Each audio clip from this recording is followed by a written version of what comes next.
Well, the big homie who has been on Indisputable, we will have him back, our dear friend and brother, Representative Justin Pearson, to run against a Democrat for the U.S. Congress.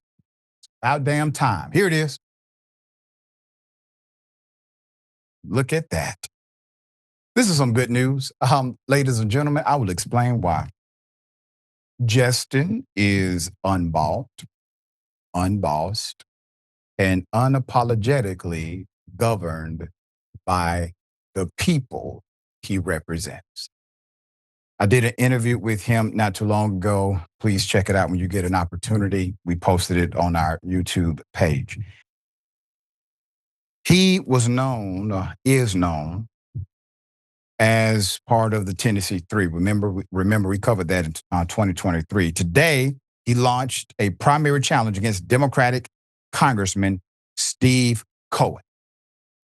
Oh, look at Steve, man. Steve is not a bad guy. He's just not great. And Steve, I'll say that to your face, Steve. You're good for what you're good for, sir.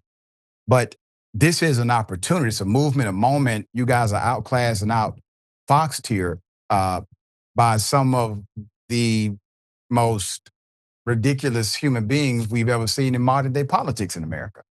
So the headline for Rolling Stone today said, quote, Justin J. Pearson of the Tennessee Three has had it with mediocrity. So he's running for Congress. Put the picture back up. Steve, I didn't call you mediocre, Steve. I didn't go that far. I said, you're not great. You're good for what you're good for, sir. All right. I was trying to put a positive spin on that. Dear brother just called it on now. All right. All right. For those who don't know, a reminder, April 2023, he and fellow Democratic representatives Justin Jones and Gloria Johnson were thrust into the national spotlight when Republicans made the horrible mistake of attempting to expel them, the so-called Tennessee Three, from the legislature. Not from that day, but from the legislature. The push to remove Pearson, Jones, and Johnson from their seats was retaliation for the trio's leadership of anti-gun violence protests at the state capitol in the wake of a deadly mass shooting at the Covenant School in Nashville. They decided to stand up for what was right.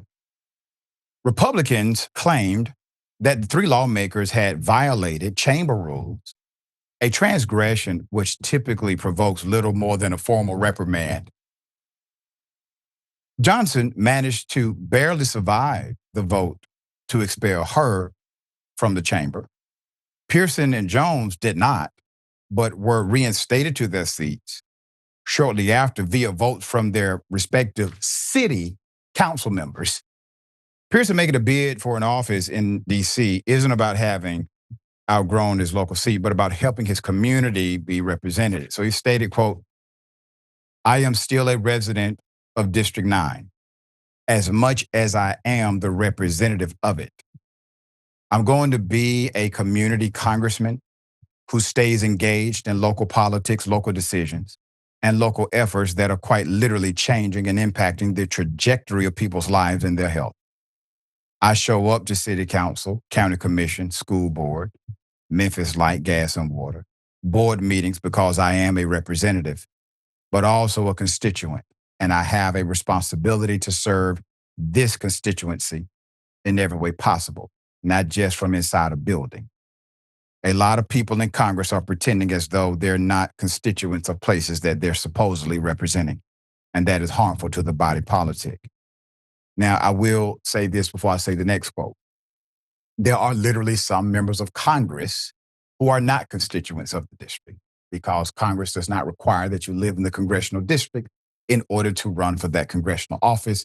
And you do have a handful of individuals who fit that current scenario. Cohen, another quote, Cohen sent out a letter saying he held 2 town halls this year. I've held a dozen. What makes you think we should be celebrating mediocrity? We should be expecting more from the people who are leading us and leading this country. we have to expect more. Pearson has been endorsed by Justice Democrats and leaders we deserve.